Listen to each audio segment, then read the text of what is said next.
One. All right, everybody. Very special day on this channel, everybody. I have one of my favorite people on the planet. Yes, I said it. All of you know I know a lot of people, and no joke, I'm going to get serious for a second. This is one of my favorite people on the planet for many reasons that I will not compress into this one video because we've got to get to the actual topic here. So please, everybody, help me welcome Jennifer Bowman, who I call Jen, who is as seasoned as they come and as much of a real estate ninja as they get. She specializes in Marin County. She also works here in San Francisco, but she has forgotten more than I will ever know about real estate. So welcome, Jennifer. How you doing today? Good, good. Hey, Ed, and we're actually spreading out north to Sonoma Valley as well. Oh, okay. Well, look at this. Look, the So if you need empire the is wine country expanding. getaway, yes, we're shifting out of the city and into the wine country. Nice. And who cannot say no to go into the wine country? I mean, if you have not been, do yourself and everybody around you a favor and do that ASAP. So, wow, who would have thought that the last time you and I had coffee, that this would happen, that planet Earth would go through this simultaneously? It's a little bit new and exciting. Yeah, it is. So tell me what's going on with real estate in Marin, and especially with this whole SIP order, particularly. Well, things are changing daily. We just got an updated PEAD form, which is the form that every buyer, seller, and every human being, including appraisers on your side, if they're not doing a desk appraisal, have to Yeah. sign in order to go through a house, understanding all of the associated risks involved in going through real estate at this time. We are seeing a lot of amazing changes happen on the fly. The first couple of weeks it was really difficult with not Yeah. being able to get city resale inspections and be able to make sure that everything was covered for your client. We were writing in contingencies of we have to see the property in person prior to close of escrow, which is a massive, that's way bigger than your home inspector's report being a contingency. But now I know that Tiburon will, if a house is vacant, the agent can go into the house with their Oh, okay. phone. The inspector will sit on the sidewalk with his phone, Wow. and you can do a virtual resale inspection. Okay. So other towns, Marin is interesting because we're made of so many different towns, and each municipality has its own building department and set of guidelines. So some are open, some are not. Some are doing exterior inspections, but not interior inspections. Some are doing, like I said, Tiburon with the virtual inspection. San Rafael has always been a not physical inspection. You can look up all the permit history online. Yeah. So there's a lot of ins and outs with the details in Marin that make it a little different from a municipality like San Francisco, where everything is under the same building department. Yeah, got it. And I heard that Napa has lifted the whole SIP order. Is that true? Well, it's not the whole SIP order. They are allowing Okay. golfing, and in Marin on the 4th, we are going to Okay. start with you can do individual sports that do not involve any shared equipment. So that probably does include golf. Okay. But I know this past weekend, that was the big thing, was everybody went to Napa to golf because it was allowable there. And they were the first ones through their real estate association to start allowing real estate showings. But currently, it's always advisable to stay home first. People, Okay. why not err on the side of caution and be careful? Right. It's great news for sellers and for buyers, really. We're eliminating a lot of the noise that we've had in the market. So in order to exhaust every digital viewing possibility, and this is what this PEAD form requires, Mm. but most agents are requiring to see a vacant house that you are pre-approved already. Especially, it's super helpful if you can also be through underwriting, Yep. because it's taking away those questions. Of course. And then you have signed all the disclosures for a property. So you're well informed before you go to a property. And if you really think about it as a buyer, you're saving yourself a lot of time. You're not just running around from house to house that maybe isn't going to be the right fit. If you have the opportunity to do a Zoom viewing of a house where you can direct the seller. It's also giving you as the buyer the opportunity to interact with the seller without the agents in between. So I'm finding that really interesting. We're very transparent with the way that we present our listings. So I think it's fantastic for I a do too. buyer to be able to ask a direct question to a seller. I think it Yeah. tells sellers about the motivation level of a buyer and the interest level. And then sellers aren't having to leave for open house every weekend. You're getting an Yeah. opportunity to know that the people who are coming to see your house are actually real qualified buyers. So it's making it much clearer. And I think that if you are in competition in a multiple offer, which we are still seeing here, you know that you're up against other real buyers. It's not just, oh, we've got 37 disclosure packages out and we've had 200 showings. It's okay, there are 11 packages out, 4 have gone through all the process, and there are 2 writing with actually approved loans. So Yeah. you're competing against one other person. So it's not this ambiguous, well, you might be competing with somebody.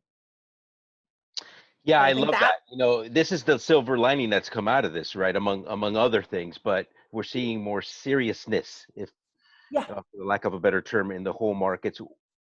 I'm getting this question a lot, which I don't think is the case, but you tell me. Is it true that maybe we're going to see a 10 to 20% drop in prices? I don't think so, but you tell me. We are seeing prices continue to stay where they were and go up. I think parts of San Francisco, you're seeing price reductions on listings, but that I believe is driven more by the fact that they were priced a little higher than they should have been prior to To this begin happening. with. Okay. And it would have been an inevitable price reduction as people were Mm, getting a little overconfident in the value of their that's homes. great insight. But we're still seeing if a house is well presented, and I have a coach who says, pretty houses on pretty streets, they will sell, especially if they're in a good school district. And we are seeing a lot of people coming out of San Francisco towards Marin after Mm, being sequestered with their children without a yard. So we that are makes seeing a sense. lot of pent up desire for families who maybe would have waited 2 or 3 years until they were committing to a grammar school, Mm. wanting to move now just to have more space for their kids. And is it more so folks in condominiums and smaller, higher density location, or you're just seeing that across the board? We're seeing it across the board coming out of Okay. San Francisco. Wow. And I think wanting to come to a lower density Hmm. with a little bit more room between the Of course. houses, Yeah. a little bit more open space, more bike Yeah. paths, um, a lot more places to run off that extra energy. Yeah. Yeah. And to spread out, so to speak. Now, are there Mm-hmm. certain price points that we're seeing more stagnant than others as far as properties not moving? That before this happened, there was definitely a lull in the higher end, Yeah. over 4 million. Okay. And we're seeing those start to move, or we're getting Hmm. families out of San Francisco. I heard of one this week that there's a family renting for $40,000 a month that listing never would have had that offer previously. But Wow. people are willing to pay a lot of money to get out of the city right now, even Interesting. for a test drive on being on this side of the bridge. Mhm. Right. On a $40,000 test drive a month, by the way, guys. Now, It's I'm only hearing, $500,000 if you do the math for a year. yeah, that's it, huh? You're right. So cheap. Now, I'm also hearing that people are starting to break leases and just getting out of leases in San Francisco just to bail. Yeah, we are not seeing that here. Yeah. Personally, we own several rentals. I did have a household that all work in the hospitality industry. And since I came from the hospitality industry, as you know, I Yeah. have a Yeah. huge soft spot for that. And, Totally. and the real struggle that this has created in catering, hotels, restaurants.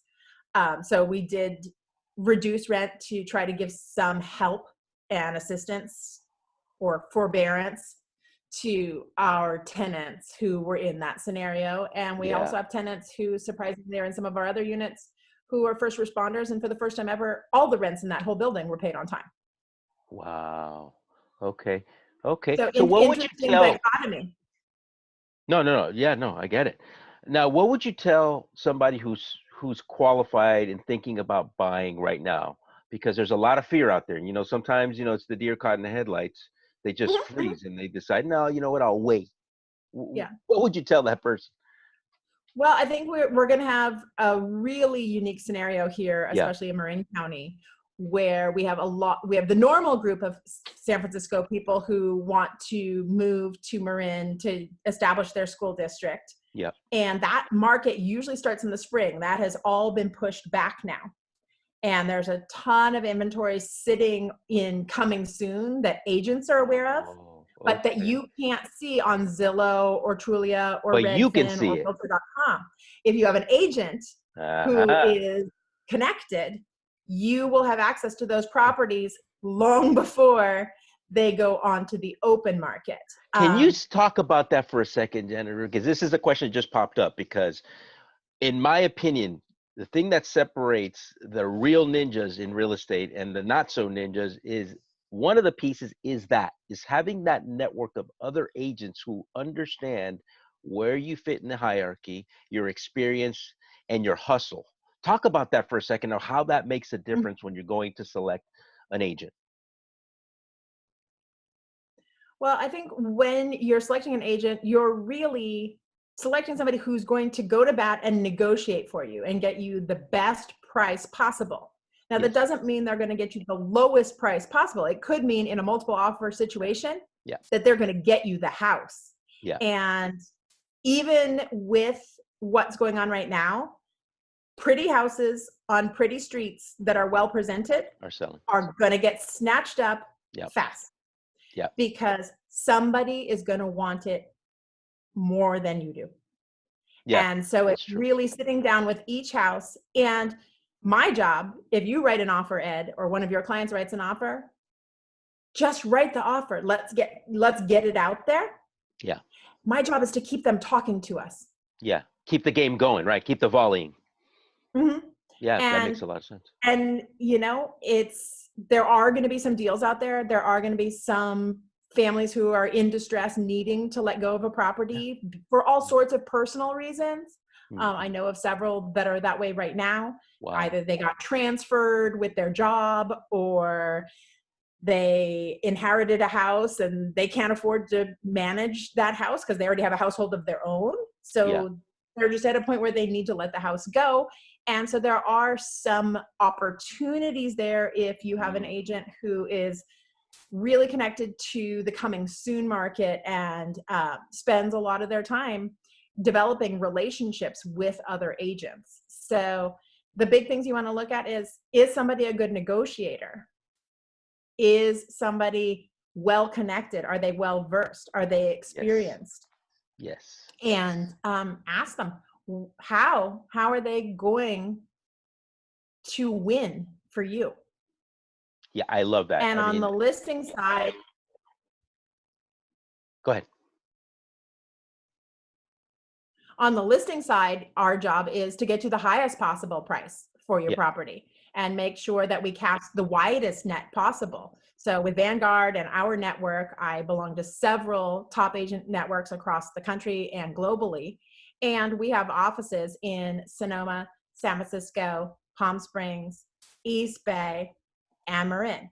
So we have a great network of agents who are all working together to get the best possible outcomes for our clients. And that allows for a lot of cross marketing between different MLS platforms. Yeah, that's a great point. You've made some incredible points that are so important for people to really pause and really pay attention to, because you're right. You really unpacked it very, very well. And my understanding is most Vanguard agents are pretty seasoned people, right? They're not neophytes. Correct. Or if they are newer agents, they are mentored by a senior agent or they Right. are a member of a team Of a team. that is there to work together. And Vanguard as a whole is such a collaborative brokerage that we're really all vested in making sure that the client has the best experience possible. Yeah, I agree. You know, look, and I always believe that there's opportunities when you have the right people in your camp. Select your Mhm. tribe very carefully, because that tribe is going to uncover opportunities that most people either don't see and that you may not even see. And that's part of why they dedicate their whole lives to this. I mean, this isn't a 9 to 5. This is a 5 to 9, right? Mhm. Business, right, Jen? I mean, we're doing this all day long. I mean, previous to start recording, you were showing me all the phone calls that you're making. You're staying connected. You're working that network. You're keeping it hydrated, and you're uncovering and Mhm. unpacking opportunities for clients, regardless of what pandemic we're going through. So, on that note, how do people get a hold of you? Well, it's quite easy to get a hold of me. So it's Jennifer@vanguardmarin.com, 2 N's, 1 F. Or you can call me directly on my cell phone, 415-717-8950. Or you can always reach my amazing team who can track me down no matter what. Yeah, they are amazing. 415-755-1040. But if you were listening carefully, did get my bat phone number. So Yeah, call excellent. me Very good. directly. Thank you so much for all your insight. I know this is a short period of time. We're going to do some more, definitely. By the way, guys, don't forget to hit the subscribe button on the right. You'll see that little bell. That's not a static thing. Press it so that every time I get one of these great people, you will get alerted that I'm dropping the video. Thanks again, Jen. Have a great day. Stay healthy, stay Thanks. indoors, and I'll see you next time. I look You forward to it. too. Thanks. All right. Be healthy, be good. Thank you.